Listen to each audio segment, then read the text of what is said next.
Помним, не нарушаем. Работаем 3 раунда по 3 минуты. Колющие удары, запрещенные удары в парах запрещены. Внимательно слушаем мои команды. Деремся честно. Ударили лещами, щитами. Разошлись по углам.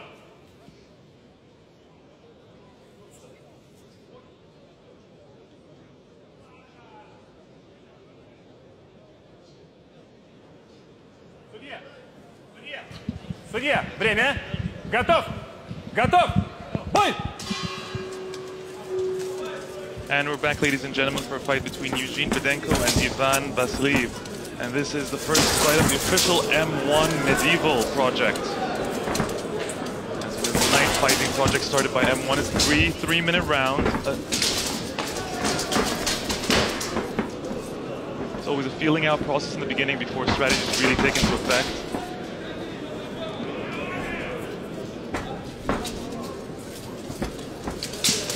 Budenko in the red is a welterweight who represents the night fight club Zabandia Basha. For people that have not yet figured this out, these are really real swords. We have to put the accent that the damage are very real. The armor that they're wearing are also very real.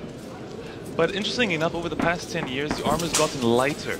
So for someone who's well-trained and has the necessary stamina, apparently, and I've spoken to several of the knights over the past few days, apparently they don't really feel the armor when it's on. And if you use it correctly, it actually minimizes any sort of trauma that you receive. They don't complain about all sorts of things like general injuries that MMA fighters get, ACL injuries, knee injuries, hand injuries. They rarely complain about such things. What they do complain about is that they don't use their helmet properly, there could be some trauma.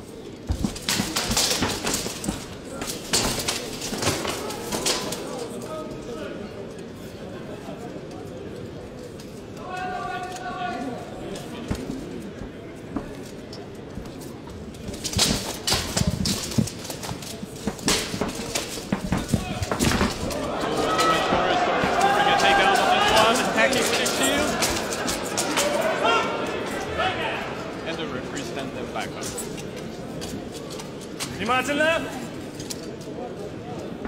Seems like there's trouble with the red corner. Has to pull it again. As you can see, ladies and gentlemen, there are takedowns here, there are shots, you can punch, you can elbow, you can do all sorts of things, and the fight can be finished. Whilst a lot of these fights do go to decision, these two fighters in particular have had a history of finishing fights, believe it or not.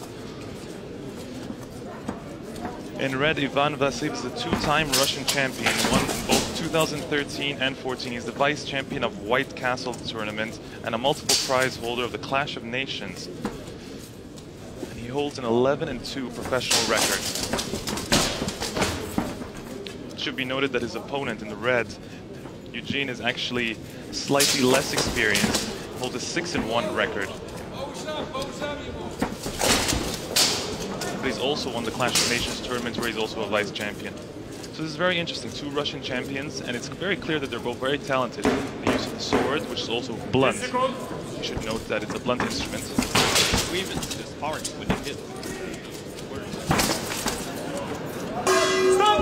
Время! Stop! As I said, ladies and gentlemen, it's three-minute rounds.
Back for the second round after an entertaining first round of action.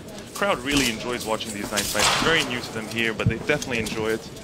These are very spectacular. You gotta have special attraction. As you can see there, that there was a strike to the helmet, and to explain the point system a little better, strong strikes using the sword or the shield. If it hits the armor, the referee can award, and there's judges on the side, the referee can award a point.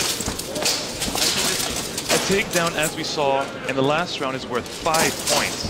There are 4 judges at ringside judging it, and if for any reason we end up with a draw, split between two judges on one side, 2 judges on the other, there is a 5th judge who decides who's the victor.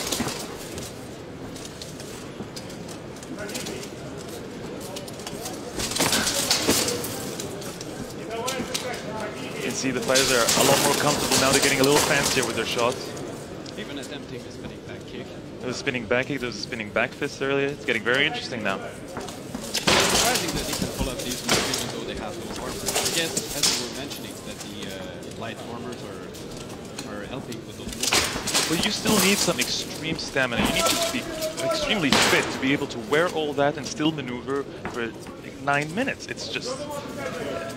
It must be very difficult to read I'm sure years in they're used to it. Many of these fighters have been fencing and doing all sorts of historical fencing for 10 to 15 years now. Many of them started in junior high, for instance. They take an interest in it and then it just becomes a hobby to them. I think with the new popularity of, for example, series like Game of Thrones or movies, Lord of the Rings, I think maybe the sport is now coming back. And as we see, the level is pretty high, so it's impressive to see here right now tonight in Moscow. Of course, it was M1 Global founder Vadim Finkelstein who came up with the idea to introduce M1 Medieval after he joined forces with Artem last year. It was very interesting to see on M1, on his 50th birthday for M1 Global 50, it was the first night fight. That's when it took place. And it blew fans away at that point. So since then, he has decided to start up M1 Medieval, which at this rate, we're going to be seeing more about 8 to 10 fights of this kind over the year. And over the coming years, we're going to start seeing weight classes develop and championship belts and all sorts of things. Believe it or not, at one point, it could become its own faction, its own affiliate of M1.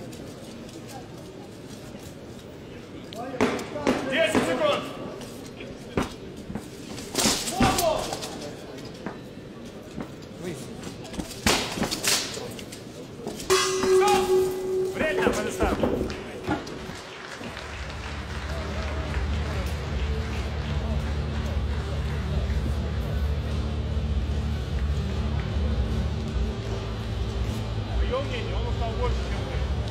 Первую серию,